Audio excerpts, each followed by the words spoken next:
When I debate skeptics on the New World Order, they go from denying the plans completely to saying, well, what's so bad about a one-world government? We're talking about a constitution for the world, written by people who don't care about our freedoms as individuals. In Section 802 of the Patriot Act, all misdemeanors are considered terrorism. This just displays the mindset of the people in charge. The freedoms and rights we take for granted will cease to exist once a New World Order is put into motion. That's what most people don't realize. They are too trusting of the people in charge. It's not a question of if the New World Order plans are real or if these elite want a one-world government, because they've admitted it. They said it openly that they want this. The question is, what are their intentions? Are they good? Are they for the people? Or do they want to rule the people? Do they care about us? Or do they not care about us? That's the debate. When debating ignorant or uneducated people, expect them to go off topic and crack jokes like saying, you better be careful, they're watching you, or something like that. The United States of America, home to 300 million people, each of us assuming that if we obey the law and mind our own business, there's no reason for anyone to pay much attention to us. That's what we might think, but we would be wrong. Records are being created of activities that used to be wholly private. There are a lot of companies that you've never heard about, but they've heard something about you. Detailed personal information is being collected every day and used in ways we could never imagine.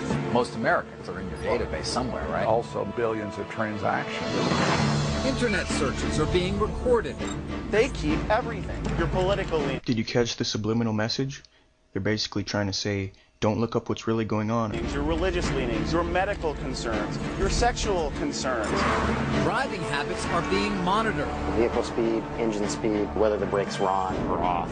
Employees are surveilled. He's heading back to the shop right now. Shoppers are observed, recorded, and analyzed.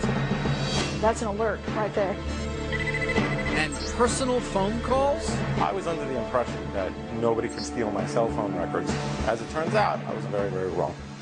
We are living through a revolution, a surveillance revolution empowered by technology. Literally within 5 to 7 minutes, we've identified the individual. It's technology that can be put to good use to stop terrorists and solve crimes. Did you catch that? They're using the exaggerated threat of terrorism to justify these illegal activities. This is one of the key reasons why 9/11 was carried out. But if information falls into the wrong hands, or it's just plain wrong, it can ruin lives. I went without a job for months. Tough 4 months? Very, very difficult for me. From implantable chips They make a small incision in your arm. to data mining companies, Well, how secure is that database? we take an unprecedented look at the powerful business of personal information. We're not mining through the personal lives of innocent Americans. The government is now working with big business to take surveillance and information gathering to levels that were once the stuff of science fiction. Big Brother, if allowed to happen, will happen. And our job as responsible human beings in society is to make sure that that does not occur.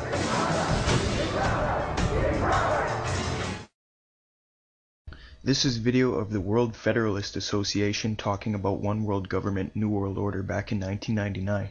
They openly talk about it as if destroying America is actually a good thing. This is very disturbing, and I don't think Hillary Clinton would want any Americans watching this, since she's in it.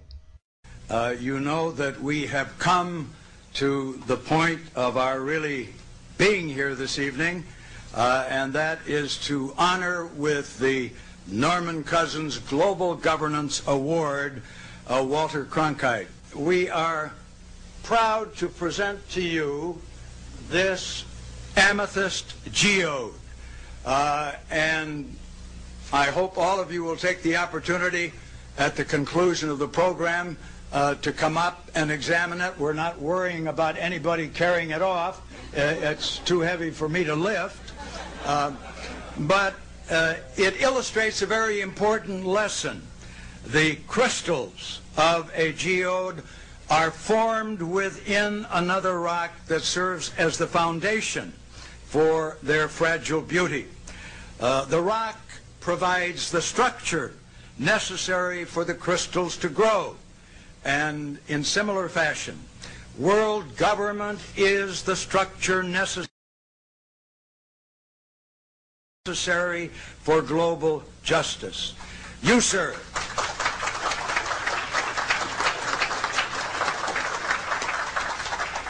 have been a lifelong advocate of this principle, and it is appropriate, therefore, that we present you with this amethyst geode.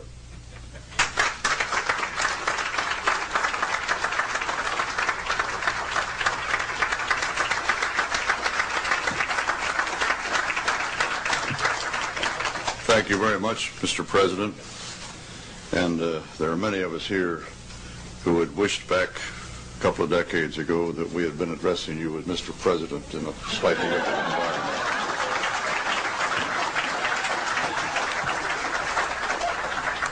And thank you, Mrs. Annan, for those lovely words you spoke.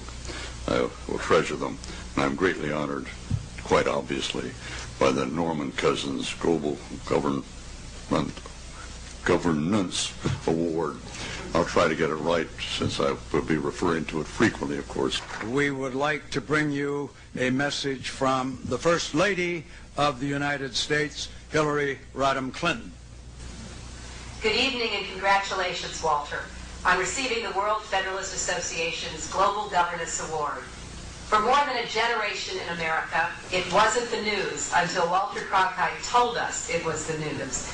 Every night at 6 o'clock, we welcomed you into our living rooms and listened as you explained the complex events of the day. Whether it was the space race or the Vietnam War, presidential elections, or peace treaties, you were there, telling us in simple yet riveting prose what was happening. You became a trusted member of my family and of families across America.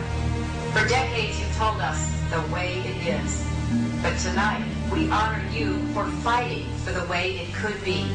With your continuing leadership, we can sail across these unnavigated seas into the 21st century. And there's no better captain I can imagine than you. Okay, why do you think Russia wanted to occupy Afghanistan and take control of that country, and we helped the Mujahideen, or the Al-Qaeda at that time? They were freedom fighters. They weren't Al-Qaeda. They were freedom fighters, the Mujahideen. And why did we arm them so Russia couldn't take the country over? Because they wanted to put the same pipeline through that we put through.